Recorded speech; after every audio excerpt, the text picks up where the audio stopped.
प्रधानमंत्री नरेंद्र मोदी के तीसरे कार्यकाल का पहला पूर्ण बजट वित्तीय वर्ष 2025-26 के लिए लोकसभा में 1 फरवरी को पेश किया गया। केंद्रीय वित्त मंत्री निर्मला सीतारमण लगातार 8वां आम बजट पेश की। केंद्रीय बजट 2025 ने शेयर बाजार में मिश्रित प्रतिक्रिया दी है। इस बजट का उद्देश्य मेक इन इंडिया और उपभोग को बढ़ावा देना है, लेकिन इसके प्रभाव विभिन्न सेक्टर्स पर अलग अलग पड़े हैं। आइए जानते हैं यह बजट कितना असरदार है। पहला, शेयर बाजार का प्रदर्शन। बजट की घोषणा के दिन बाजार में भारी उतार चढ़ाव रहा, हालांकि अंत में मामूली बढ़त के साथ बंद हुआ। कुछ सेक्टर्स में तेजी देखी गई जबकि अन्य में गिरावट आई, जिससे निवेशकों की अनिश्चितता झलकती है।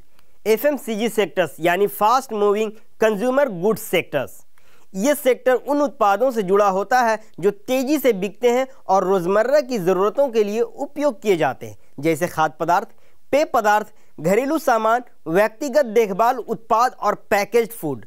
इस सेक्टर्स में कर में कटौती और कृषि सुधारों के लिए ग्रामीण उपभोग को बढ़ावा मिलेगा। हालांकि इसका लाभ मुख्यतः बड़ी कंपनियों को मिलेगा, जबकि छोटे व्यापारियों और खुदरा विक्रेताओं के लिए राहत सीमित ही होगी। रियल एस्टेट सेक्टर, सस्ते घरों के लिए प्रधानमंत्री आवास योजना और वित्तीय सहायता सराहनीय है, लेकिन यह सिर्फ मध्य वर्ग और निम्न मध्यम वर्ग तक ही सीमित रहेगा। बड़े शहरों में रियल एस्टेट की चुनौतियां बनी रहेंगी। मोबाइल उद्योग, मोबाइल कंपोनेंट्स पर आयात शुल्क में कटौती मेक इन इंडिया को बढ़ावा देगी, लेकिन स्थानीय आपूर्ति श्रृंखला सप्लाई चेन पर निर्भरता कम नहीं होगी।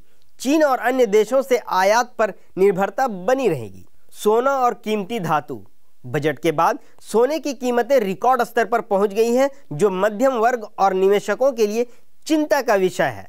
ऑटोमोबाइल सेक्टर, ईवी बैटरियों और जरूरी खनिजों पर कस्टम ड्यूटी में छूट दी गई है, जो इलेक्ट्रॉनिक वाहनों की उत्पादन लागत को कम कर सकती है। हालांकि इंफ्रास्ट्रक्चर और चार्जिंग स्टेशन की कमी ईवी क्रांति में बाधा बन सकती है। अन्य प्रमुख सेक्टर्स में है डिफेंस सेक्टर। बजट बढ़ने के बावजूद डिफेंस स्टॉक्स गिरे, जिससे यह संकेत मिलता है कि निवेशकों की उम्मीदें पूरी नहीं हुई। रेलवे सेक्टर, नई योजनाओं की कमी से रेलवे सेक्टर में निराशा देखी गई। बैंकिंग और माइक्रो फाइनेंस, किसान क्रेडिट कार्ड, केसीसी जैसी योजनाएं कृषि ऋण को बढ़ावा देंगी, लेकिन ब्याज दरों से संभावित वृद्धि से बैंकिंग सेक्टर पर दबाव बढ़ सकता है। एविएशन और फुटवेयर, कुछ उद्योगों को सरकारी प्रोत्साहन मिला, जिससे इनके स्टॉक्स में तेजी आई। बजट 2025 का उद्देश्य उपभोग को बढ़ावा देना और घरेलू निर्माण को प्रोत्साहित करना है। हालांकि पूंजीगत निवेश यानी कैपिटल एक्सपेंडिचर पर निर्भर क्षेत्रों के लिए यह बजट तत्काल लाभदायक नहीं दिखता है। शेयर बाजार में अस्थिरता, बढ़ती महंगाई और सुधारों में देरी भविष्य में बड़ी चुनौतियां हो सकती है। क्या यह बजट दीर्घकालिक विकास के लिए प्रभावी होगा? यह देखने के लिए हमें आने वाले महीनों का इंतजार करना होगा। आप इस बजट को कैसे देख रहे हैं? अपनी राय कमेंट बॉक्स पर जरूर दें। धन्यवाद।